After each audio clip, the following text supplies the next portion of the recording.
Hi! Welcome to my channel. ఈరోజు vlog ఏంటంటే ఏ day in my life లాగా as usual రోజు ఎలా అయితే ఉంటుందో అలానే ఉంటుంది. పెద్ద డిఫరెన్స్ ఏమి ఉండదు. బట్ ఈరోజు నేనేమేమి పనులు చేస్తున్నాను, నేనేమేమి రెసిపీస్ చేస్తున్నా ఇంట్లో అవన్నీ నేను చూపిద్దాం అనుకుంటున్నా. సో, ఫస్ట్ అయితే ఆయిల్ పెట్టేసుకుందాము అనుకుంటున్నాను నేను. నేను ఎక్కువ కూడా ఆయిల్ పెట్టుకోననమాట. 2 డేస్‌కి అట్లా పెడుతూ ఉంటాను. సో, ఈరోజైతే first vitamin E capsule use చేసి పెడదాము అనుకుంటున్నా. నేనెప్పుడూ యూజ్ చేస్తూనే ఉంటాను. సో, అయిపోయింది ఇదివరకు తీసుకున్నది. సో, మళ్ళీ తీసుకున్నా అనమాట. వైటమిన్ ఈ అనేది మనకి స్కిన్‌కి, హెయిర్‌కి చాలా మంచిగా హెల్ప్ చేస్తుంది గదా! సో, ఈరోజైతే ఒకటి యూజ్ చేద్దాము అనుకోని ఒకటి ఓపెన్ చేసి అలా పక్కన పెట్టుకున్నాను. అండ్ అలాగే నేను కోకోనట్ ఆయిల్ ఉంటుంది గదా! నార్మల్ పారాషూట్ ఆయిలే యూజ్ చేస్తాను నేను. సో, అదే ఇంకా ఆయిల్ మనకి హెయిర్‌కి ఎంతైతే సరిపోతుందో అదంతా నేను వేసుకుంటున్నాను అనమాట. అంటే లాంగ్ హెయిర్ అయితే ఇంకొంచెం ఎక్కువ పడుతుంది. నాది నార్మల్‌గానే షార్ట్ హెయిర్ కాబట్టి నేను నా హెయిర్‌కి ఎంతైతే సరిపోతుందో అంతవరకు నేను ఆయిల్ వేసుకుంటున్నా అనమాట. అండ్ అలాగే ఒక వైటమిన్ ఈ క్యాప్సూల్ యూజ్ చేస్తున్నా. ఒకటి సరిపోతుంది. సో, అలా ఒకటి తీసి పక్కన పెట్టుకున్నాను. దీన్ని మంచిగా వేడి చేయాలి. యాక్చువల్‌గా అయితే నేను ఒక వాటర్ బాయిల్ చేసి, ఆ బాయిల్ అయిన వాటర్ మీద నేను ఆయిల్ పెడతాను. బట్ ఈరోజు నాకు టైం లేక డైరెక్ట్‌గా నేను పెట్టేసా అనమాట. నార్మల్‌గా అయితే ఎప్పుడు ఇలా నేను పెట్టను. బట్ ఎక్కువ సేపు కూడా ఏమి అవసరం లేదు. ఇలా పెడితే గనక అలా ఆయిల్ మీద వాటర్ మీద గనుక ఆయిల్ పెడితే మనకి కొంచెం టైం తీసుకుంటుంది. బికాజ్ వాటర్ నుండి మనకి హీట్ అనేది ఆయిల్‌లోకి రావాలి కాబట్టి కొంచెం టైం తీసుకుంటుంది. బట్ నేను ఇలా డైరెక్ట్‌గా పెట్టేసాను కాబట్టి ఒక 30 సెకండ్స్, 20 సెకండ్స్‌లో అయిపోతుంది. సో, ఎక్కువ కూడా బాగా మరగనవసరం లేదు. జస్ట్ అలా గోరువెచ్చగా ఉంటే సరిపోతుంది ఆయిల్ అనేది మనకి. ఇలా ఆయిల్ పెట్టుకోవడం వల్ల మనకి హెయిర్ కూడా చాలా రిఫ్రెష్‌గా అనిపిస్తుంది. అండ్ అలాగే కొన్ని టెన్షన్స్ ఉన్నా, ఏమున్నా చాలా రిలీఫ్‌గా అనిపిస్తది నాకైతే. నేనెప్పుడూ ఇలానే చేస్తూ ఉంటా. బాగా కొంచెం హెడేక్‌గా ఉన్నా, ఇలా ఎప్పుడైనా నాకు అనిపించినప్పుడు కొంచెం ఆయిల్ హీట్ చేసి పెడతా. నేను రెగ్యులర్‌గా ఏం పెట్టను. కానీ రెగ్యులర్‌గా పెడితే మంచిది. బట్ అంత ఓపిక ఉండదు కదా! నాకైతే అంత ఉండదు. సో, రెగ్యులర్‌గా అయితే పెట్టను. అప్పుడప్పుడు ఇట్లా పెడుతూ ఉంటా అనమాట కొంచెం హీట్ చేసి. అలా ఈరోజు హీట్ చేసి పెట్టుకుంటున్నాను. ఇలా హెయిర్ మొత్తం నేను ఫుల్లుగా అప్లై చేస్తా అనమాట ఆయిలు. ఫుల్లుగా అప్లై చేసి ఈవినింగ్ హెడ్ బాత్ చేసేస్తాను. నేను ఆఫ్టర్‌నూను, మార్నింగ్ అలా పెట్టుకున్నా అనుకోండి, ఈవినింగ్ తీసేస్తా అనమాట పక్కాగా. నేను మార్నింగ్ టైంలో పెట్టుకుంటా ఆయిల్ ఎక్కువగా. సో, 11కి అట్లా పెట్టా అనుకోండి, ఈవినింగ్ ఒక 1 అవర్ అలా సరిపోతుంది. నార్మల్‌గా అయితే మనకి ఒక 1 అవర్‌కే మనకి హెయిర్ అనేది మాయిశ్చరైజర్ తీసేసుకుంటది. దానికి ఎంతైతే కావాలో అంతవరకు తీసేసుకుంటుంది. సో, ఎక్స్‌ట్రా అనేది ఇంకా మనం ఎక్కువ 2 రోజులు ఉంచుకుంటాము. కొంతమంది నేను ఇదివరకు మా చిన్నప్పుడు నా స్కూల్ డేస్‌లో అయితే 2 డేస్, 3 డేస్ కూడా అలాగే వదిలేసేదాన్ని నేను ఆయిల్‌తోని. ఈ మధ్యే అలా వేసుకోవట్లేదు. సో, వెంటనే హెయిర్ వాష్ చేసేస్తా అనమాట ఇప్పుడైతే. అంటే మార్నింగ్ పెట్టేసి ఈవినింగ్ కల్లా హెయిర్ వాష్ చేసేసుకుంటా హెయిర్ ప్యాక్ వేసుకొని. ఫస్ట్ అయితే ఒక 2 అవర్స్ ఇలా మొత్తం ఆయిల్ పెట్టేసుకొని అలా వదిలేసాను.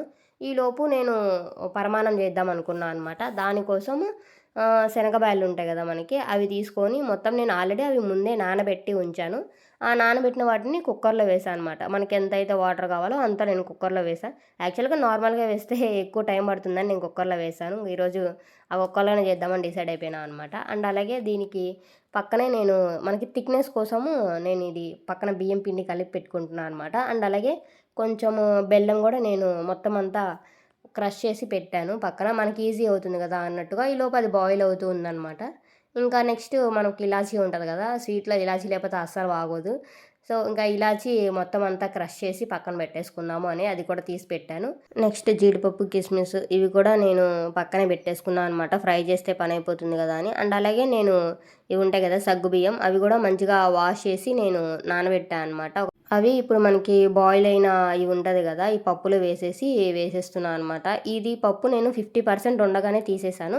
అండ్ మనకి ఎలాగో ఇప్పుడు సగ్గుబియ్యం ఉడికేటప్పుడు గూడా మళ్ళీ బాయిల్ అవుతుంది గాబట్టి, ఎక్కువ మరీ అప్పుడే మెత్తగా అయిపోతే ఇంకా సగ్గుబియ్యం వేసినప్పుడు మరీ మెత్తగా అయిపోతుంది. ఇంకా పప్పు పప్పు అయిపోతది గదా అన్నట్టుగా నేను అలా 50% వరకే బాయిల్ చేశా అనమాట. అండ్ నెక్స్ట్ ఇంకా అది వేశాను. ఇప్పుడైతే ఇంకా జీడిపప్పు, కిస్మిస్ ఇవన్నీ ఫ్రై చేసి ఉంచుతున్నా కొంచెం గీ వేసి.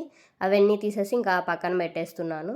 జనరల్‌గా నేను స్వీట్స్ ఎక్కువగా తినను. సో, మా హస్బెండ్ ఈరోజు అది తినాలి అనిపించిందని నేను చేస్తున్నా అనమాట. నేను స్వీట్స్ చాలా తక్కువ. నేను స్వీట్స్‌లో ఏదైనా తింటాను అంటే అది బొబ్బట్లు అండ్ అలాగే మోతీచూర్ లడ్డు. ఈ రెండే నేను ఎక్కువగా తింటూ ఉంటా. ఇంకా అదర్‌వైజ్ అసలు నేను ఎక్కువ ప్రిఫర్ చేయను స్వీట్స్.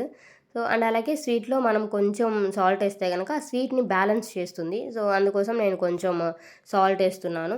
అండ్ నెక్స్ట్ మనం కలిపి పెట్టాం గదా పిండిని, బియ్యం పిండి థిక్‌నెస్ కోసం అది గూడా యాడ్ చేసేస్తున్నాను. అది వేయడం వల్ల మనకి మంచిగా థిక్‌గా ఉంటదనమాట. బిఫోర్ మ్యారేజ్ స్వీట్స్ అన్నీ మా చెల్లె చేస్తూ ఉండేది మా ఇంట్లో. నేను అస్సలు చేసేదాన్ని కాదు. బికాజ్ అసలు నాకు తినాలనిపించదు. సో, అందుకని నేను ఎక్కువ కుక్ చేయను కూడా. ఇంకా ఎక్కువ మా చెల్లి స్వీట్స్ తింటది. ఇంకా తనే కుక్ చేస్తా ఉంటది. ఇలా చక్కెర పొంగలి, లేకుంటే పాయసము, సేమ్యా ఇలా తనే ఎక్కువగా డిఫరెంట్ డిఫరెంట్‌గా చేస్తా ఉంటదనమాట. నేనెప్పుడో చాలా రేర్‌గా చేస్తూ ఉంటాను. నాకు తినాలనిపించినప్పుడే అప్పుడు చేస్తూ ఉంటాను. ఇంకా యాక్చువల్‌గా ఇంకా పరమాన్నం మొత్తం అయిపోయింది. ఇలాచీ వేసి అండ్ అలాగే మనం ఫ్రై చేసుకున్న డ్రై ఫ్రూట్స్ వేసి కాసేపు అలా బాయిల్ చేసి తీసేసాను ఇంకా. పెద్ద ప్రాసెస్ ఏమి ఉండదు. చాలా సింపుల్‌గానే అయిపోతుంది. ఇంగ్రీడియెంట్స్ కూడా ఎక్కువేమి ఉండవు. ఒక 4-5 ఉంటది అంతే. అది కూడా చాలా మనకి ఇంట్లో దొరికే వాటితోనే. నేను బియ్యం పిండి నార్మల్‌ది యూజ్ చేశాను. అంటే పొడి పిండి యూజ్ చేశాను. తడిపిండి కాదు. అంటే లేదు అంటే తడిపిండి మనం బియ్యం నానబెట్టి ఒక 1-2 అవర్స్ ముందు అది కూడా గ్రైండ్ చేసి వేసుకోవచ్చు పిండి. బట్ నేను అలా వేయలేదు. ఆల్రెడీ నా దగ్గర పొడి పిండి ఉండింది. మొన్న వినాయక చవితికి నేను అవి చేశాను గదా! పాల తాలికలు. సో, ఆ పాల తాలికలది బియ్యం పిండి కొంచెం ఉండిపోయింది. ఇంకా అది ఎందుకు వేస్ట్ అనేసి ఈరోజు ఇలా యూజ్ చేశాననమాట. అండ్ నెక్స్ట్ ఇంకా మార్నింగ్ ఆయిల్ పెట్టుకున్నాను గదా! 11కి అలా. సో, ఇంకిప్పుడు హెయిర్ ప్యాక్ వేసుకుందాము అనేసి ఇంకా ఇక్కడ తెంపుకుంటున్నాను అనమాట. కొన్ని ఆకులు అండ్ అలాగే ఒక 2 మందార పూలు.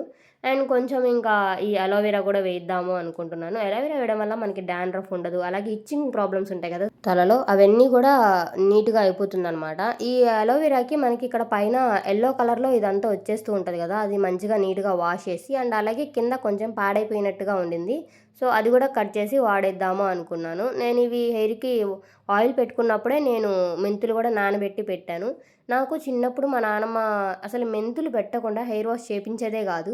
ఎవ్రీ డే అసలు ఎప్పుడైతే హెడ్ బాత్ చేస్తున్నామో అనుకుంటే ఖచ్చితంగా ఇది పిండి నాకు పెట్టేదనమాట, మెంతి పిండి. నేనింకా నాకు ఓపిక లేక మెంతులే డైరెక్ట్‌గా నానబెట్టా. మా నానమ్మ అలా గాదు. మెంతి పిండి ఒక డబ్బా నిండా ముందే గ్రైండ్ చేసి పెట్టేసి దాన్ని నేనెప్పుడైతే హెడ్ బాత్ జేస్తున్నానో దానికి ఒక 1 అవర్ ముందు దాన్ని సోక్ చేసి పెట్టేది.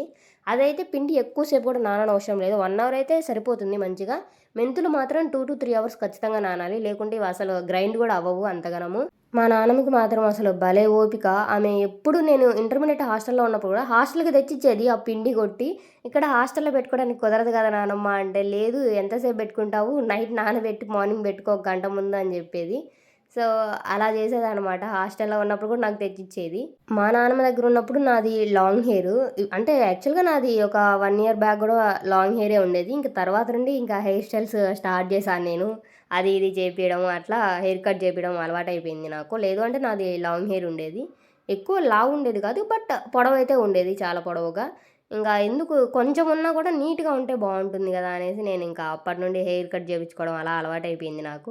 ఇంకా మొత్తం మంచిగా అవన్నీ నేను ఏవైతే మెంతులు అండ్ అలాగే అలోవెరా, నెక్స్ట్ మందారం ఆకులు, కొన్ని పూలు ఇవన్నీ వేసి గ్రైండ్ చేశాను. ఆ వాటర్ ఏదైతే ఉందో ఆ వాటర్ కూడా నేను ఇందులోనే యాడ్ చేశాను అనమాట. కొంచెం గ్రైండ్ అవ్వడానికి. ఆల్మోస్ట్ ఎక్కువ వాటర్ ఏం తీసుకోదు ఇది. ఎందుకంటే మనకి అలోవెరాలో వాటర్ లిక్విడ్ కంటెంట్ ఉంటుంది కాబట్టి మనకి ఎక్కువ వాటర్ ఎయాల్సిన అవసరం కూడా ఉండదు. ఎందుకంటే మళ్ళీ ఎక్కువ వేసినా కూడా లిక్విడ్‌గా జారిపోతా ఉంటది. హెయిర్‌కి మొత్తం అంతా కారిపోతా ఉంటది మనము హెడ్‌కి పెట్టుకున్నా సరే. సో, చూసుకొని వాటర్ యాడ్ చేసుకోండి కొంచెము. ఇంకా నెక్స్ట్ ఇలా మొత్తం అంతా పాయలు పాయలుగా తీసి జుట్టు మొత్తం అంతా రాసేస్తున్నా. యాక్చువల్‌గా నేను బాగా ఫుల్లుగా పెట్టేద్దామని డిసైడ్ అయిపోయినా. ఈరోజు ఎందుకో నాకు బాగా హెడేక్ అనిపిస్తా ఉండిందనమాట. ఇంక అందుకే ఇలా వైటమిన్ ఈ క్యాప్సూల్ ఏసుకొని ఆయిల్ రాసి వేడిగా ఉన్న ఆయిల్ రాస్తే చాలా వరకు చాలా బాగా రిలీఫ్ వస్తుంది ఎవరికైనా సరే. నాకు పర్సనల్‌గా ఎక్స్‌పీరియన్స్ కూడా నేనది చేశాను. ఇంకా ఈవినింగ్ టైంలో గార్డెన్‌కి కొంచెం వాటర్ పెడదాము అని వచ్చా అనమాట. మనం నాటిన బెండకాయ ఇత్తనాలు అండ్ అలాగే గోరుచిక్కుడు ఇవన్నీ చాలా బాగొచ్చాయి. చూస్తున్నారు గదా! ఎంత వచ్చాయో. అసలు నేను వస్తాయో రావో అనుకుంటూ ఉన్నాను. ఎందుకంటే నేల మంచిగా లేదు గదా! అసలు రావనుకున్నాను నేనైతే. బట్ పర్లేదు అన్నీ వేసినయన్నీ వచ్చినాయి. నేను వస్తాయో రావో అని ఒక్కొక్క హోల్‌లో 2-3 పెట్టాననమాట. బెండకాయ ఇంకండ్ అలాగే గోరుచిక్కులు 2-3 పెట్టేసరికి అన్నీ వచ్చినియి. బట్ అది పెరిగేటప్పటికి చాలా ఇబ్బందయిద్దనుకుంటా మొక్కకి, నాకు కూడా తెలీదు. ఇంకా ఇది తోటకూర. తోటకూరకి ఆకులన్నీ హోల్స్ పడిపోయినియి. దీనికేదో వచ్చేసినట్టుంది వ్యాధిలాగా.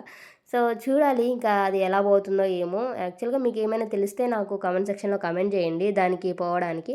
నేను నీమ్ ఆయిల్ స్ప్రే చేద్దాము అనుకుంటున్నాను. బట్ ప్రస్తుతానికైతే ఇంకా బియ్యం రైస్ వాటర్ ఉంటాయి గదా! అవి మొత్తము నేను మార్నింగ్, ఈవినింగ్ కడిగినవన్నీ ఆ బకెట్‌లో స్టోర్ చేసి ఈవినింగ్ టైంలో పోసేస్తూ ఉన్నాను. బికాజ్ అలా అయినా కొంచెం పెస్ట్ ఏమైనా తగ్గుతుంది అన్నట్టుగా నేను ఇదైతే మనీ ఏమి ఉండదు కదా! సో, ఇంక అందుకోసం ఇది ప్రస్తుతానికి ఇది ట్రై చేస్తున్నా.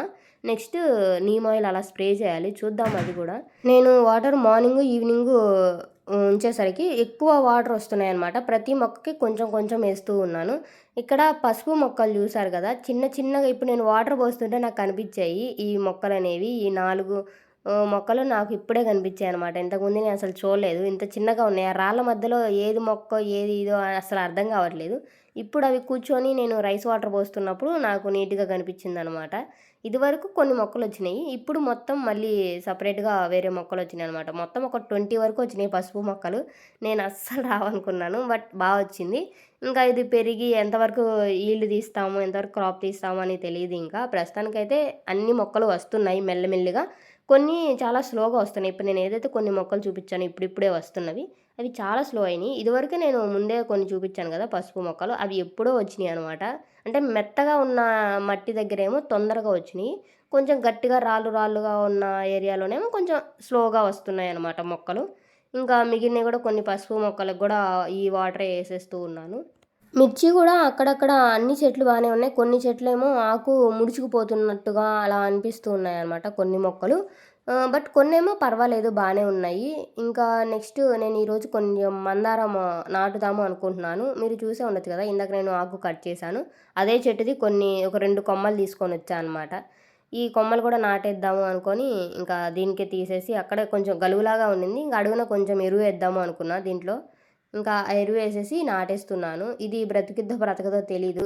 కానీ మొక్కయితే నాటుతున్నా అనమాట. నేను బిఫోర్ మ్యారేజ్ ఇలాంటివి ఇంతకన్నా చిన్న మొక్కలు నాటాను. అవి చాలా బాగా బ్రతికినియి. ఏ మొక్క నేను 2 నాటాను. 2 బ్రతికినియి. ఒక్కటి కూడా చనిపోకుండా. సో, ఇప్పుడు చూడాలి వస్తుందో లేదో అని. ఇంకా కింద కొన్ని ఆకుల్లాగా ఉంటే అవన్నీ తీసేసి ఆ హోల్‌లోనే వేసేస్తున్నా. నాటడానికి కొంచెం ఆ ఆకులు అడ్డుగా ఉన్నాయి అనేసి. ఇంకా మొత్తం అంతా మామూలుగానే నాకు ఒక ఫోను చేతిలో ఉండడం వల్ల ఒక చేత్తోనే నాటాల్సొస్తుందనమాట. కెమెరా మొబైల్ పట్టుకున్నా గదా! ఒక చేత్తోని. సో, ఇంక ఒక్క చేత్తోనే మొత్తం అన్నీ నాటేసి, పైన కొంచెం వాటర్ స్ప్రే చేస్తున్నాను. ఆల్రెడీ నేను కింద హోల్‌లోనే వాటర్ పోషినా గదా! సో, ఇంకా అదే అనమాట. ఈ మందారం చెట్టు నేను బిఫోర్ ఆషాఢం మా ఇంటికెళ్ళేటప్పుడు నాటెళ్ళాను. ఇప్పుడు అది అలానే ఉండింది. అక్కడక్కడ కొంచెం కొంచెం ఇగుర్లొస్తూ ఉన్నాయి. సో, చూడాలి ఇది బ్రతుకుతుందో లేదో అని. అందుకే ఇంకోటి స్పేర్‌గా ఉంటదిలే అనేసి నేను ఇంకోటి గూడా నాటా అనమాట. అంతే ఇంక ఈ వీడియో. ఎలా అనిపించింది అని నా కామెంట్ సెక్షన్‌లో కామెంట్ చేయండి. వీడియో నచ్చితే సబ్స్క్రైబ్ చేసుకోండి.